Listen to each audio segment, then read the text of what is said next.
Buenas noches. Qué bueno que estamos aquí una vez más y esta es nuestra última clase. Bueno, cada maestro ustedes van a saber que tiene por decirlo así, tiene una idea diferente de cómo llevar la clase y probablemente en algunos casos tengan una tarea, tengan un examen grande. Mi examen es pequeño, más o menos como el de la vez pasada, que vamos a ver al final, y que cubre los últimos videos que nosotros vimos desde la literatura poética, profética, sapiencial, y les puse 5 videos, ¿no? Y ahora les puse el de las epístolas y de la literatura apocalíptica. Les quedo a deber en ese de literatura apocalíptica porque solo es como una pincelada del paisaje, ¿no? Más adelante subiré a uno más grande. Tengo una presentación de PowerPoint hecha muy, muy, muy grande de unas conferencias que hice para las Sociedades Bíblicas Unidas, las de Honduras, ¿verdad? Y entonces ahí había pues, un montón de pastores de muchas iglesias y preparé algo muy bonito que tardó como 4 horas, pero que podría yo resumir muy bien aquí en una hora, un par de horas, hora y media, qué sé yo. Y entonces no quise hacerlo para ustedes, para esta clase, porque creo que es mucho contenido a lo que estamos acostumbrados. Pero igual, tarde o temprano lo subiré y usted ahí lo mira en el canal. Cuando no estoy dando clase y no es material de clase, no utilizo el canal este de Telegram de la escuela bíblica, porque ese debe ser usado única y exclusivamente para las materias que se están llevando a cabo, ¿sí? Bueno, dicho eso, fue como una introducción. Hablemos un poquito acerca de las epístolas. Uno de los problemas que tenemos en interpretación cuando no reconocemos, decíamos en clases anteriores, cuando no reconocemos el género literario, es que lo leemos como lo que no es, ¿no? Entonces, las epístolas que están allí, Romanos, primera a los Corintios, segunda a los Corintios, y de ahí hasta Judas, todas esas epístolas son cartas. Quedemos eso en la cabeza. Eso son cartas. ¿Y eso qué significa? En términos prácticos, ¿qué significa que sean cartas? Bueno, significa que deben leerse como cartas. Si, por ejemplo, yo no sé cuántos de ustedes ahora ya no tenemos nosotros ese género en uso. Yo no sé cuándo fue la última vez que usted escribió una carta. Cuando yo entré a estudiar a Baxter, eso fue por el 96. En esa época todavía se escribían muchas cartas. Entonces, prácticamente cada fin de semana yo mandaba una carta. Cada fin de semana, cada sábado yo hacía una carta a mi familia, Guatemala, a mi mamá, cuando mandaba para Guatemala, mandaba como 7 cartas, 5 cartas, porque mandaba una a fulano, sultano, mengano, ¿no? Y claro, cuando íbamos a veces de campaña, tú sabes que los basterianos son muy enamorados y yo no era la excepción. Entonces siempre hacía amigas por donde quiera, ¿no? Y entonces nos escribíamos por cartita. Entonces mandaba yo la carta y lo chistoso es que tardaba 8 días en llegar, ¿no? Y cuando la persona en cuestión leía la carta, ya lo que expresaba yo, eso era de hace 8 días. Entonces contestaba y la mandaba y tardaba una semana en llegarme a mí o viceversa. Y era muy interesante ese estilo, ¿no? Hoy en día, la tecnología ha eliminado la carta. Mandamos un WhatsApp, pero un WhatsApp es diferente. Porque un WhatsApp es un mensajito cortito, sin contexto, ¿no? Pero la carta tenía una introducción, tenía un cuerpo, tenía un contenido, ¿ok? Y el hecho de que nosotros ya no escribamos cartas hace que nosotros ya no tengamos, por decirlo así, la habilidad de reconocer eso en el Nuevo Testamento. Diría yo, ¿no? Pero las personas que hacían cartas antes, igual malinterpretaban el Nuevo Testamento porque se figuraban que estas cartas eran lo que no son, es decir, cartas. ¿Eso qué significa? Bueno, ahí vimos nosotros en el video que leer una carta es como escuchar una conversación telefónica, pero nada más escuchar un lado de la conversación. Entonces, si usted escucha que su hermana, su tía, su mamá, su papá, o incluso su cónyuge, si usted es celoso o celosa, está con una llamada telefónica y solo risitas es y que esto y que el otro, con la mitad que usted está escuchando, usted no puede figurarse todo lo que está pasando. O sea, va a malinterpretar, va a pensar lo que no toca. A mí me ha pasado, ¿no? Que a veces escucho a mi esposa hablando por teléfono y en mi mente estoy figurando algo, no estoy figurando algo. Y cuando termina la llamada, entonces una cosa que yo le pregunto es, primero, ¿con quién estabas hablando? ¿No? Eh, no es que yo sea celoso, no va a pensar eso. Es simplemente información. ¿Con quién estabas hablando? Entonces ella habla mucho con su hermana, habla con su papá o con su hermano. Y entonces a veces dice, oh, estaba hablando con mi hermano. Entonces todo lo que yo había pensado tiene sentido. A veces yo le pego, ¿no? Y digo, ah, está hablando con el hermano. Entonces todo tiene sentido, solo corroboro. Pero a veces me ha dicho, no, yo estaba hablando con una ex compañera de trabajo y entonces, espérate, todo lo que pensaste entonces está equivocado. Entonces tienes que replantearte porque ya viste que está hablando con otra persona. Sí, o sea, esto que estoy diciendo, ustedes lo pueden experimentar. Si escuchan a alguien hablando por teléfono, no le van a entender. Y cuando la persona le cuenta el contexto, le cuenta con quién estaba hablando, cuál era el problema que tenía, y todo le arroja luz a usted, a su mente. Bien. Entonces, cuando nosotros, por ejemplo, leemos Romanos, la carta más difícil tal vez del Nuevo Testamento, pero digamos, leemos Romanos. Y entonces simplemente decimos, mira, es Pablo quien está escribiendo a los romanos. Listo. Pero, ¿qué estaban pasando o qué estaban experimentando los romanos? Eh, ¿Qué sucedía en Roma? No nos hacemos esa pregunta, solo decimos a los romanos. Ahora, lo que Pablo dice es una respuesta, las cartas son respuestas, a algo que estaba sucediendo en la congregación. Si yo no sé qué es lo que estaba sucediendo en la congregación, seguro no voy a entender bien qué es lo que Pablo está diciendo. Si yo sé lo que pasa allá, entonces lo voy a entender bastante bien. Sí, me explico ahora. No, lamentable, a esto le llamamos nosotros ocasión. La ocasión significa qué es lo que estaba sucediendo allí en esa iglesia que produjo en la escritura de la carta. Es ocasión. ¿De dónde nosotros vamos a saber la ocasión? Bueno, a veces la ocasión se nos da rápido, porque Pablo, por ejemplo, eh, cuando escribe a los Corintios, le dice en el capítulo 1, cuando ustedes se reúnen, pues oigo que hay divisiones, y yo lo creo, ¿no? He escuchado de los de Cloé, etcétera, ¿no? Que ustedes tienen divisiones, porque unos dicen yo soy de Pedro, otros dicen yo soy de Apóstol, de Apolos, otros dicen yo soy de Pablo, y otros dicen yo soy de Cristo. Entonces, en la misma carta me está dando qué era lo que estaba pasando entre los corintios. Cuando toman la cena del Señor, algunos se van con hambre y otros hasta salen borrachos de tanto vino que toman. Ya sé qué es lo que estaba pasando. ¿Sí? Muy bien. En términos generales. Bueno, pero hay otros aspectos en los que yo no sé qué estaba pasando. Pongo un ejemplo. En el capítulo 11 de 1 Corintios habla del tema del velo. O sea, el tema que aparece ahí es el velo. Pregunta de contexto que yo haría a un erudito. Los corintios o las mujeres de Corinto se estaban poniendo velo para la adoración en la iglesia o se lo estaban quitando. Nada dentro de la epístola me dice a mí si las mujeres en la cultura no usan velo, pero ellas dijeron para el Señor vamos a usar velo y Pablo les está corrigiendo. O si en la cultura ellos usan velo y ellas se lo están quitando a la hora de adorar. No sabemos qué estaba pasando exactamente y cualquiera de las dos versiones que nosotros tomemos va a cambiar la forma en que interpretemos la carta.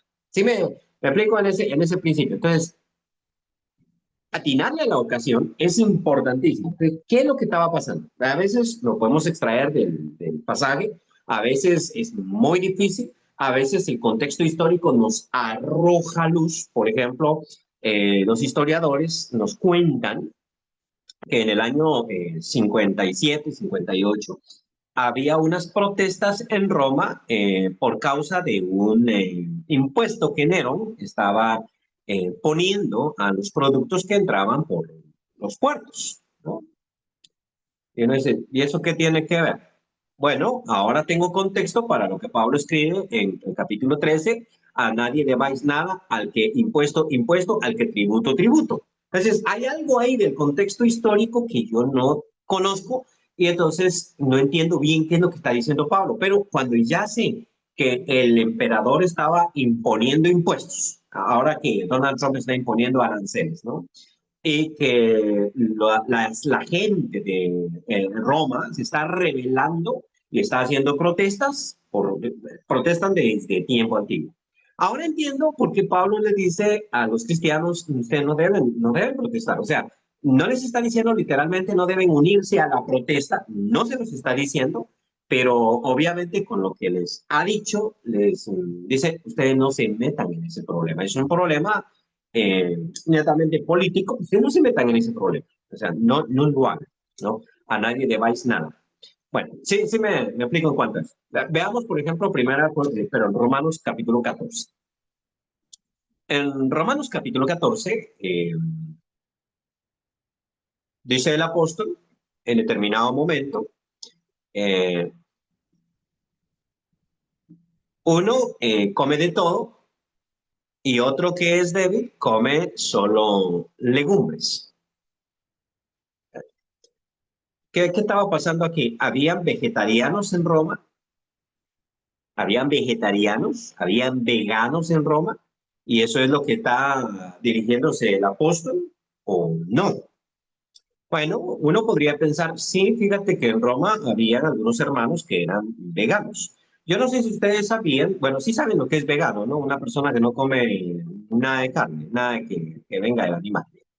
Pero no sé si ustedes sabían que hay iglesias que por religión son veganas, como es el caso de los adventistas.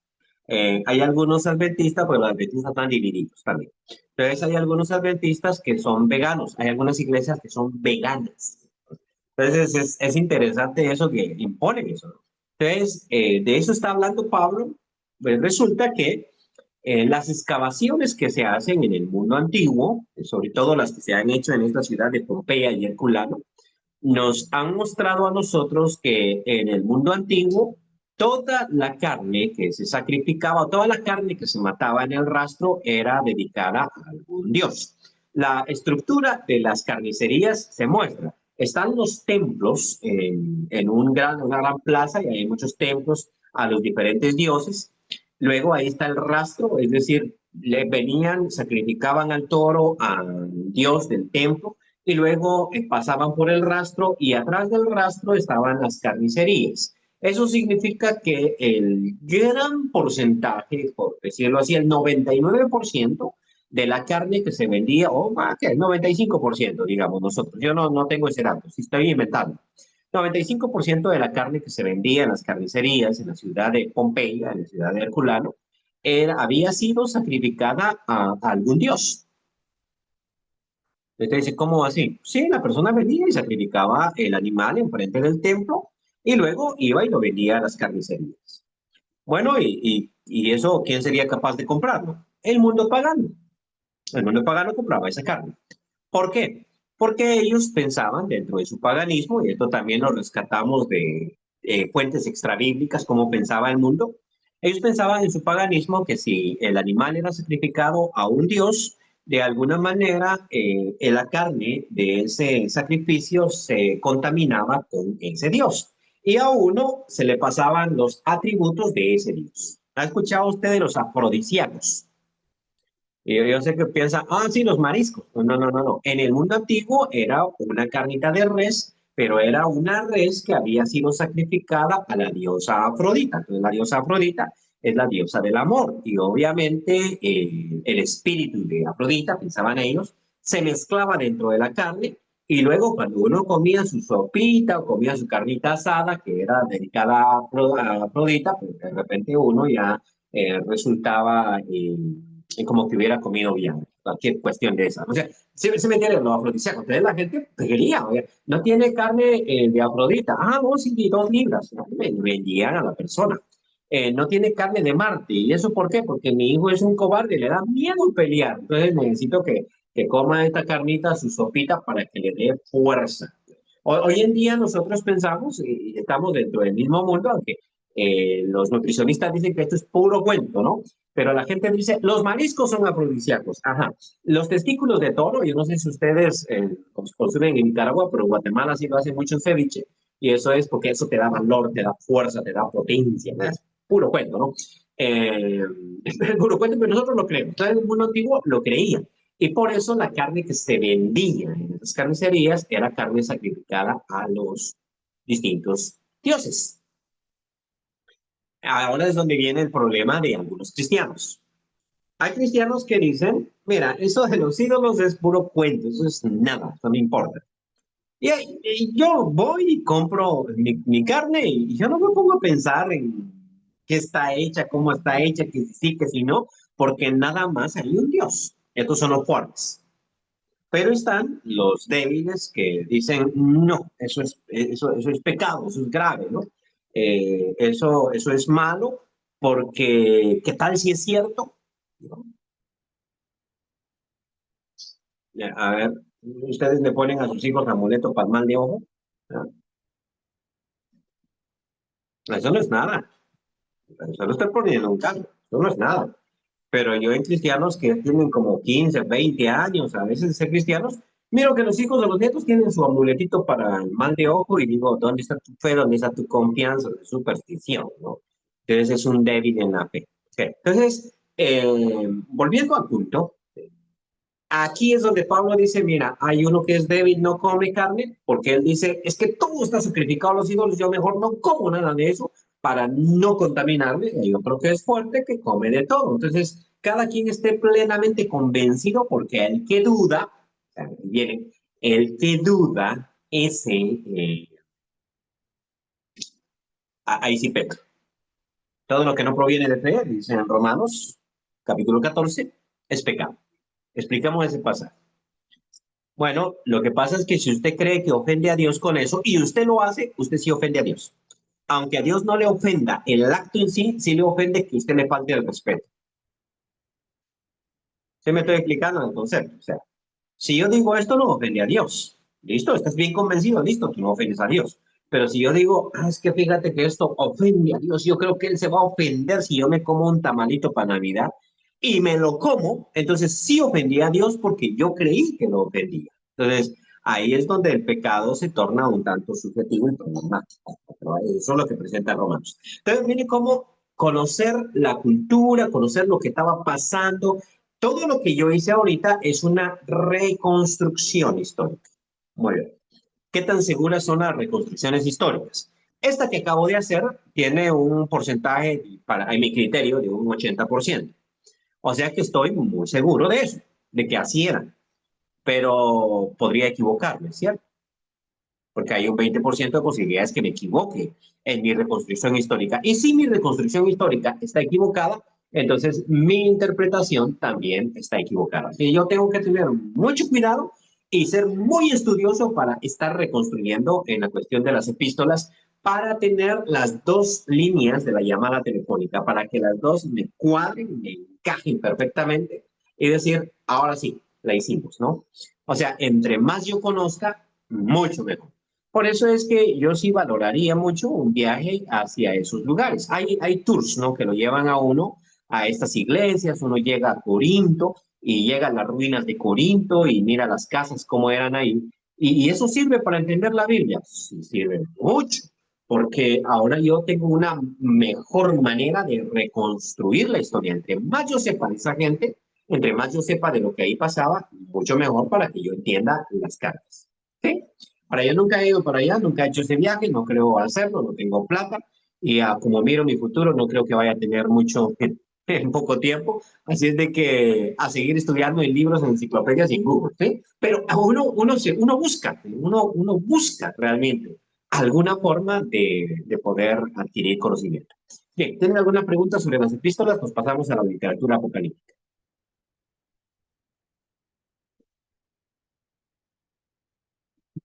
Ok,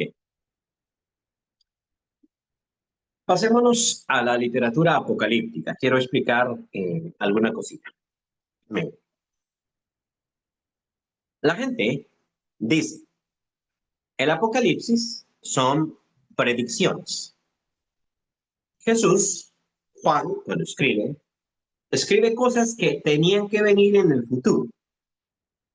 Sí es verdad eso, cosas que tenían que venir en el futuro. Pero el futuro de Juan, de la iglesia a la cual Juan escribió, no el futuro de nosotros. ¿Se me explico? Es el futuro de ellos. O sea que para nosotros mucho del Apocalipsis puede ser pasado, no necesariamente futuro, puede ser pasado. Entonces, es el futuro de ellos, no el futuro nuestro. Y eso uno tiene que tenerlo bien claro. Ahora, cuando uno lee Apocalipsis, yo no sé si a ustedes les gusta, no les gusta, a mí me encanta realmente. O sea, es como una de mis lecturas favoritas, estarme metiendo a Apocalipsis porque es genial realmente. Pero hay personas a las que no les gusta y está bien. La Biblia tiene muchos géneros literarios para que ustedes entretengan en otros lados. Perfecto. Hay gente que no le gusta porque cuando llega Apocalipsis dice eso es muy oscuro, muy difícil. Porque Apocalipsis me empieza a hablar de monstruos, de dragones de 7 cabezas, 10 cuernos, ¿no? O 7 cuernos tiene el dragón, ¿no? De bestias de 7 cabezas, 10 cuernos, de 2 cuernos y voz de dragón y una ramera sentada sobre la bestia y una ciudad magnífica que desciende del cielo y empiezan a hablar de todo esto, ¿no? Y unos seres vivientes medio raros. Dice, a mí no me gusta.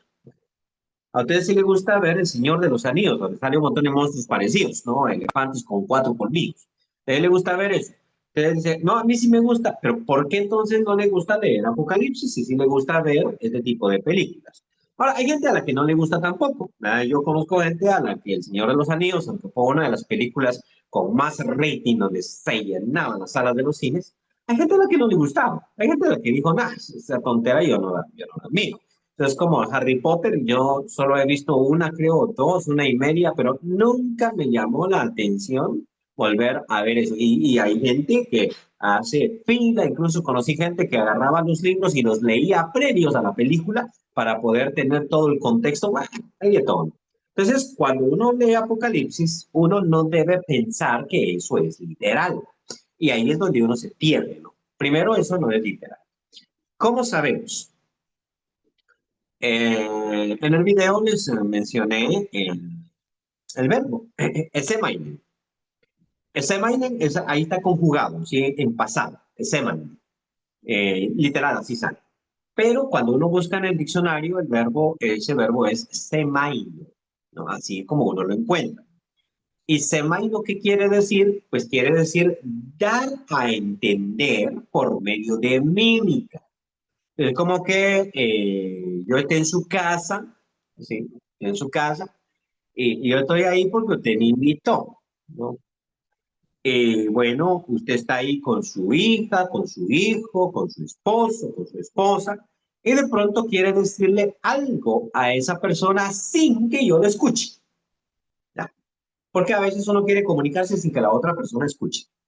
Tal vez así como, oye, el hermano se va a quedar almorzado. No, cocino para él o no cocino para él. O sea, ¿se va o no se va?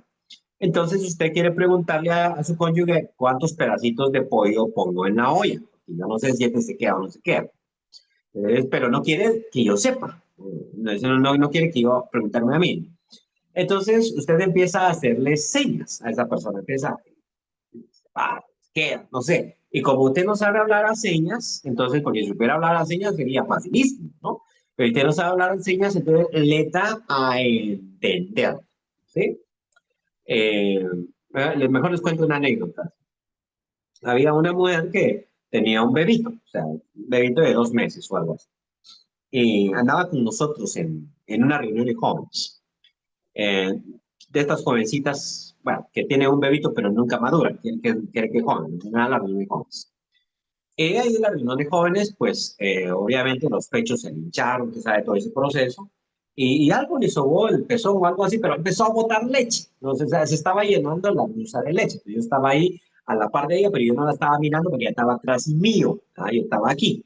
Y entonces la persona que estaba enfrente mío, que era otra mujer, estaba diciéndole que se le estaba regando la leche, pero no quería que yo escuchara, porque al escuchar yo, automáticamente voy a voltear a ver. Entonces eso era lo que querían evitar, ¿no? Entonces empieza con mímica a hacerle señas. Total, yo sí entendí lo que estaba pasando, pero la muchacha no entendía nada. Yo, mejor dicho, entendió que no debía entender.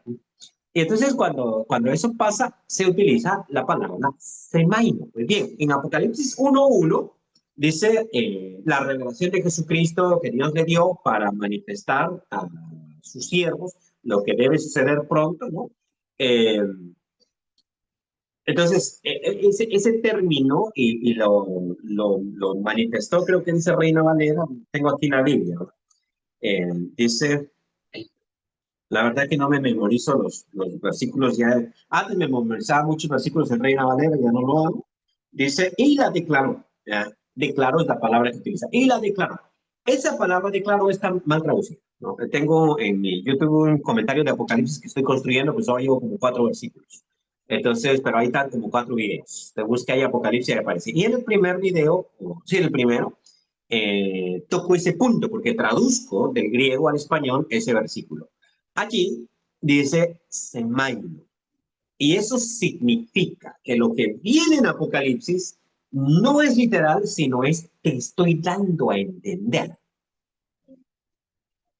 Y usted dice, pero ¿por qué dar a entender? Espérenme, que quiero controlarla ahora porque no quiero dejarles a ustedes 20 minutos para hacer el examen, más o menos. Dar a entender. Dar a entender. ¿Por qué dar a entender? A veces, dar a entender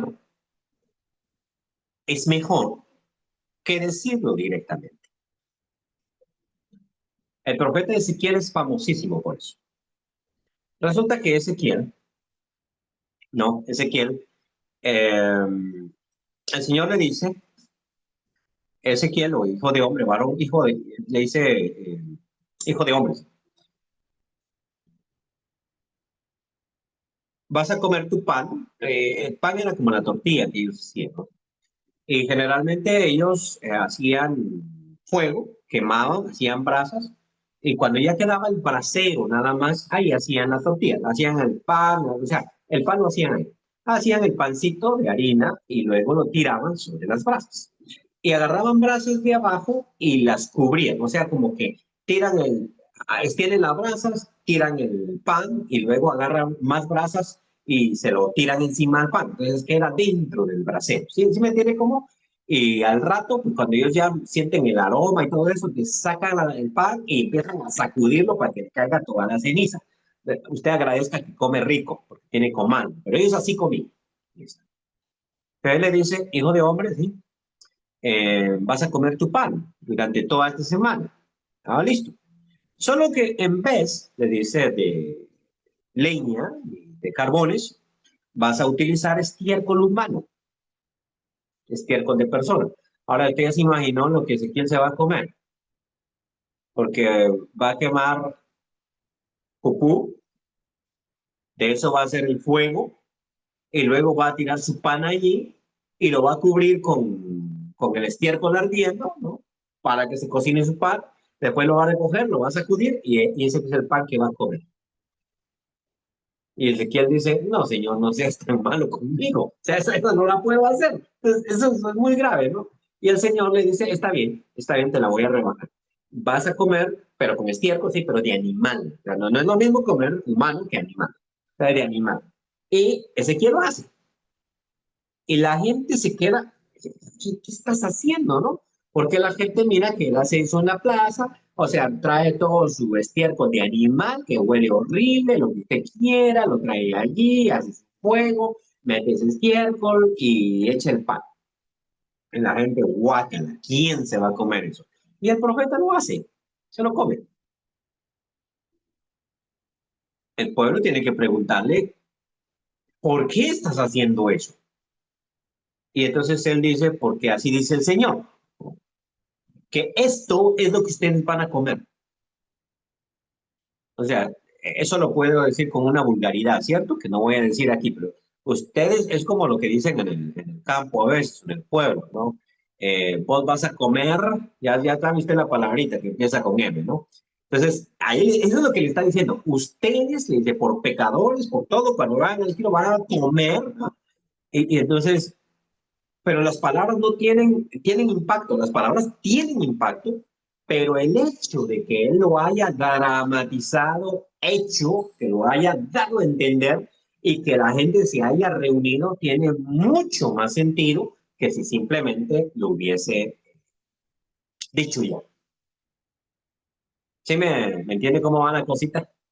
¿Me entiende cómo va? Entonces, por eso es que Apocalipsis, Jesucristo utiliza ese método. Vamos a dártelo a entender.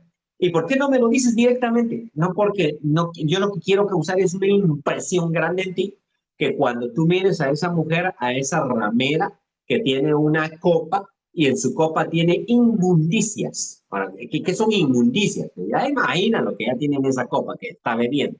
Ahí tiene las inmundicias, ¿no? Y esa es una gran ramera. O sea, ¿quién quiere acostarse con una ramera? Pues nadie, creo yo.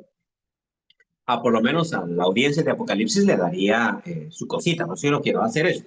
A ver, pues eso es la ciudad de Roma, es una gran ramera sentada sobre una bestia. ¿Quieres tener parte con ella o no? Es la pregunta que le hace. ¿Quieres tener parte con ella? Y obviamente ellos van a decir no, no, no quiero tener parte con ella. ¿Listo? Pero al dramatizarlo, al darlo a entender, es como que pega mucho más. Por ejemplo, termino ya, pero quiero hacer énfasis en eso, ¿no? Permítanme. 3 minutitos. Cuando Pablo va para Jerusalén, llega hasta Tiro, y los hermanos en Tiro, por el Espíritu, le dicen que en Jerusalén le espera persecuciones. Ah, a Pablo no le preocupa mucho, o sea, está bien, vamos, sigamos, ¿no? Sigue para Jerusalén. No lograron los hermanos hacerlo desistir. Pero cuando está en Cesarea, en Marítima, allí llega un profeta que se llama Agabo. Y Agabo va a dramatizar. Entonces, pide el cinturón de Pablo y se amarra los pies y las manos. Y dice, esto dice el Espíritu, así atarán en Jerusalén al dueño de este cinturón. Ahí es donde los hermanos se ponen a llorar y le ruegan a Pablo, no suba, pero ¿por qué antes no hicieron todo ese relajo y ahora sí? La razón es porque cuando te lo dramatizan, cuando te lo dan a entender, tiene un impacto mayor. Y por eso es que Apocalipsis es así.